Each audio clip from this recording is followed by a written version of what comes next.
Oke teman-teman, balik lagi dengan saya Fikri Rido. Seperti biasa saya akan mereaction soal sepak bola Indonesia dan juga tanggapan komentar dari netizen soal sepak bola tanah air. So, seperti apa tanggapan mereka? Mari kita simak sama-sama. Let's go bro.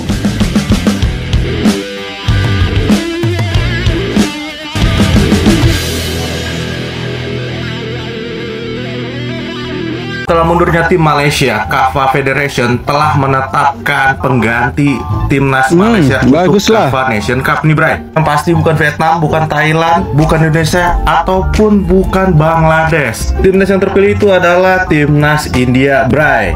Jadi timnas yang menduduki peringkat 133 ini, Bray.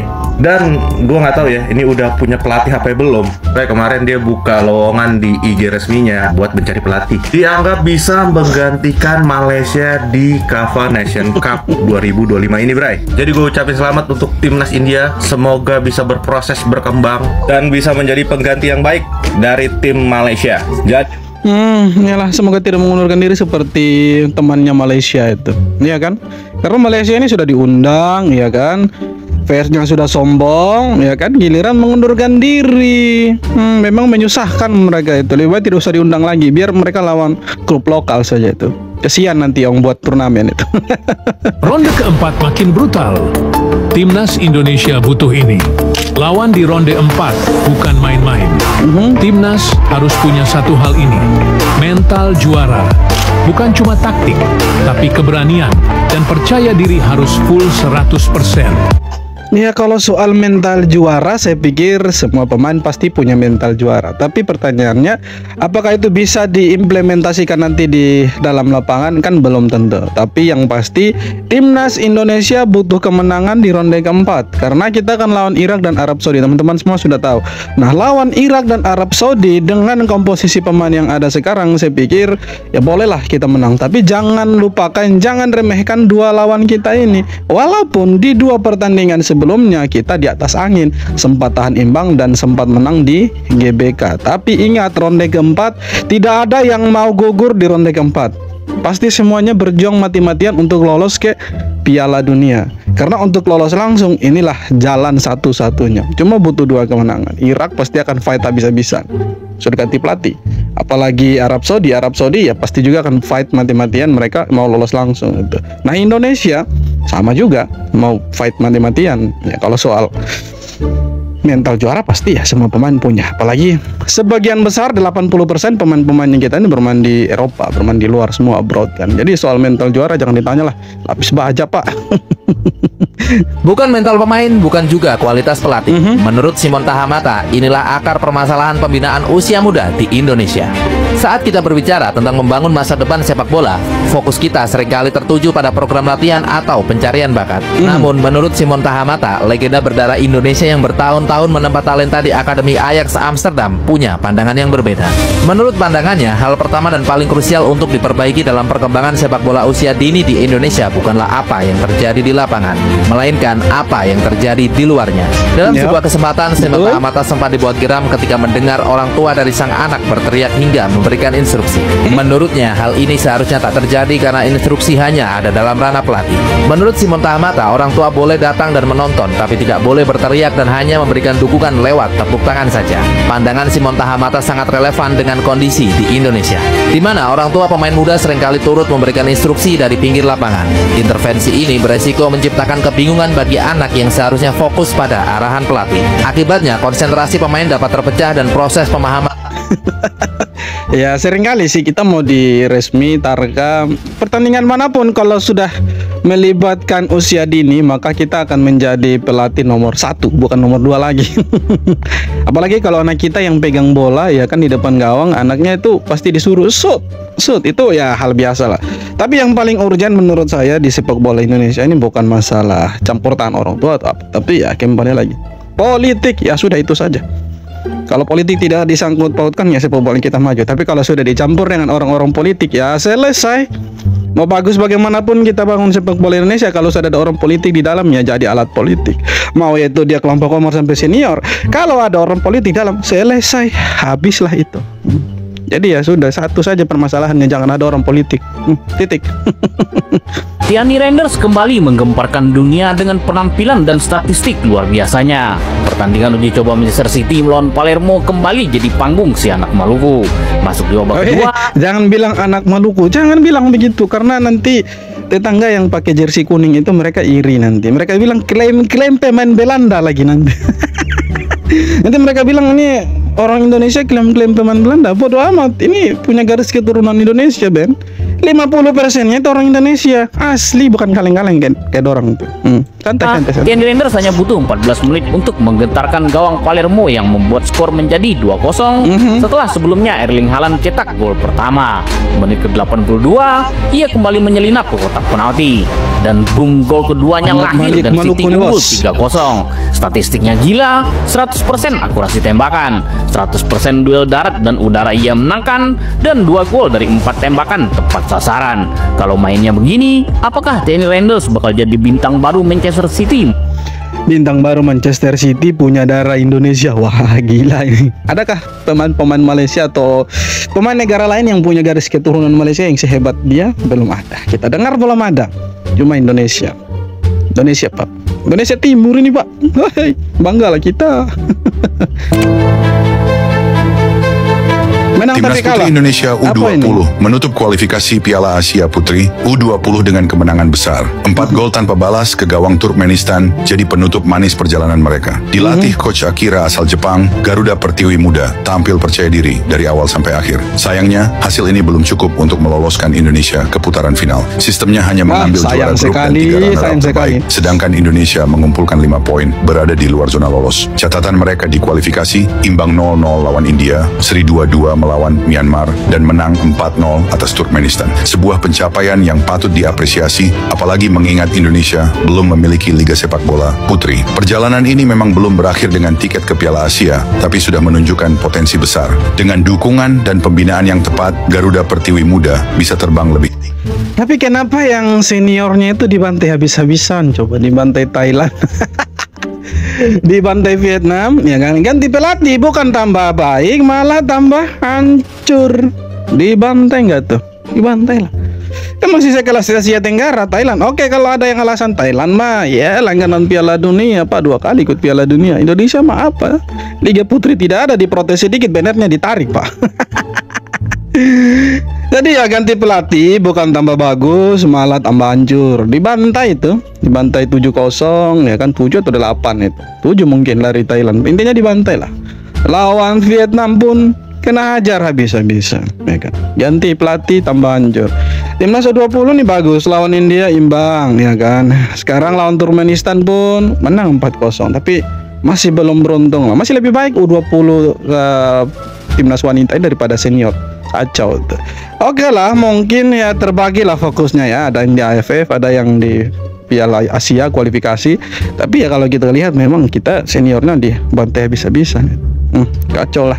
Semoga lah kita ada Liga Putri Indonesia itu. Kalau ada kan keren itu. Semakin bagus kan. Semakin bagus. Sepertinya Malaysia nggak terima kalau JITZ gabung Sassuolo. Mereka kebakaran jenggot sampai nyindir di sosmed sebelah. Setelah saga rumor JITZ dari yang bilang mau ke Inter lah, ke Juve lah, ke Torino lah, dan akhirnya J resmi diumumkan sebagai pemain Sassuolo. Nilai transfernya sebesar 8 juta euro dengan gaji sebesar 1,1 juta euro per tahun. Tapi ada satu anomali asal Malaysia yang ngasih cuitan kalau La Liga lebih baik daripada Serie A. Sekilas sih kayak komentar biasa, tapi kalau dikulik itu sebenarnya nyindir karena di La Liga ada satu pemain Malaysia yang bernama Facundo Garces. Masalahnya kalau head to head kedua pemain ini kayak langit dan bumi. JITZ harganya 8 juta euro, merupakan back termahal ketiga di Asia. Sedangkan Garces ya cuma 2 juta euro untuk posisi yang sama-sama back. Buat fans Malaysia mending tahu diri deh, harga pasarnya aja udah jauh beda. Jangankan harga pasar, kalau kita bicara harga pasar sudah pasti berbeda. Statistik ya, mainnya itu beda, bos. Ya kan, ini Facundo Garces mainnya itu dari bangku cadangan terus, ya kan. Dan ini baru bangkit dari divisi 2 mereka. Sedangkan dia itu seri apa? Sekarang main di Sassuolo, Pak. Berarti lebih keren dong. Ya, jaminan untuk starter pemain utama itu sudah besar sekali untuk JHZ. Facundo Garces kan belum ada pembuktian, dan ya masih di bawahnya JHZ lah secara harga pasar ya. Jauh lah, beda lah, harga pasar beda, statistik permainan juga beda, bagaimana mau disamakan? Ya wajar kalau mereka iri, ya biasa tetangga mau gitu. Kalau tetangga lain yang lebih maju sedikit, biasa tetangga lain tuh iri, nyinyir gitu kan, biasa itu, hal biasa itu. Apalagi ini dekat sekali serumpun kan, serumpun maksudnya bertetangga. Sepertinya Malaysia Timnas dan pertandingan olahraga putar lagu nasional harus bayar royalti. Maksudnya kalau ini yang nyanyi gini nih, Indonesia kena royalti. Beneran kayak gitu? Royalti tuh nggak usah nyanyi lah. Kalau begitu apa-apa kena duit, apa-apa dibayar. Nyanyinya Uganda aja, lagu Uganda. Nggak ngerti dah LMK ini apa ya. Ini semenjak kasus-kasus di musik itu jadi merembet ke semua nih, jadi makin merajalela LMK ini. M-nya jangan maruk, jangan gara-gara LMK M-nya maruk, jangan. Udah, jangan terlalu ini. Gila. Nyanyikan lagu Tanah Airku, Timnas Indonesia harus bayar royalti. Lembaga Manajemen Kolektif Nasional atau LMKN dan Yayasan Karya Cipta Indonesia menyebut pemutaran lagu nasional di acara skala besar termasuk pertandingan Timnas Indonesia wajib membayar royalti. Ketua KCI, Hein Enteng Tanamal, menegaskan bahwa aturan hak cipta berlaku bagi semua pihak tanpa terkecuali pertandingan sepak bola. Padahal pihak keluarga Ibu Sud selaku pencipta lagu mengizinkan pemutaran lagu Tanah Airku usai pertandingan tanpa perlu membayar royalti. Hingga kini belum ada kejelasan dari PSSI apakah akan tetap membayar royalti untuk pemutaran lagu Tanah Airku usai laga Timnas Indonesia. Apa tanggapan FIFA Mania melihat polemik? Bayar royalti, semua pokoknya harus bayar itu. Suara burung pun kalau lewat di stadion itu harus bayar. Memang agak aneh memang mereka ini. Semua harus bayar lah. Nah sekarang begini, kalau misalkan Timnas Indonesia bermain, sudah pasti kan setiap negara dimanapun mereka bertanding akan menyanyi lagu kebangsaan kan. Oke? Apakah itu harus dibayar juga? Pertanyaannya seperti itu. Apakah kita harus tarik royalti juga? Oke, bagus sebenarnya ada mereka ini. Karena kan lembaga-lembaga seperti LMKN ini ada lembaga apalagi satu itu untuk karya cipta Indonesia itu bagus. Untuk melindungi hak cipta dari para pembuat musik. Oke lah, bagus lah ada lembaga-lembaga yang mengatur. Cuma pertanyaannya, kalau misalkan lagu Indonesia diputar, iya kan? Lagu Indonesia, bukan lagu loh, tapi musiknya saja, penyanyinya tidak, musiknya saja diputar, kemudian para pemain Indonesia taruh tangan di dada, membawa nama Indonesia, Garuda, nama negara, menyanyi, apakah itu dikenakan royalti juga? Dan pertanyaannya, uangnya itu mau dikemanakan, ya kan? Sedangkan pencipta lagunya itu sudah tidak ada, ya kan? Apakah uangnya akan dimakan sendiri atau dikelola seperti apa kan tidak tahu juga. Jadi agak aneh juga Indonesia ini, ya kan? Tanah tidak dipakai 2 tahun, diambil negara, katanya seperti itu. Rekening bank nganggur 2 tahun, ya kan, diblokir, ya kan. Pejabat tidak kunjung kerja selama 2 tahun, 3 tahun, tetap digaji, ya kan. Jadi Indonesia memang seperti itu, semua dipajakin. Kalau sampai timnasnya juga dipajakin, ya sudah, kita tidak usah menyanyi, kita diam saja, biarkan negara lain menyanyi, datang ke Indonesia, ataupun kita di mana sajalah mereka menyanyi, kita tidak usah. Lebih baik begitu. Jadi sebelum pertandingan biar negara lain menyanyi, kita diam saja, taruh tangan di dada dan mengheningkan cipta saja. Mungkin itu lebih bagus itu. Karena memang ya lembaga-lembaga di Indonesia ini agak sedikit kocak gitu kan. Karena apa-apa harus uang, apa-apa harus uang. Sebenarnya bagus juga, cuma kalau semakin ke sini ya mereka semakin ke sana kan gitu. Agak sedikit aneh memang. Ya, itulah Konoha. Maksudnya Indonesia.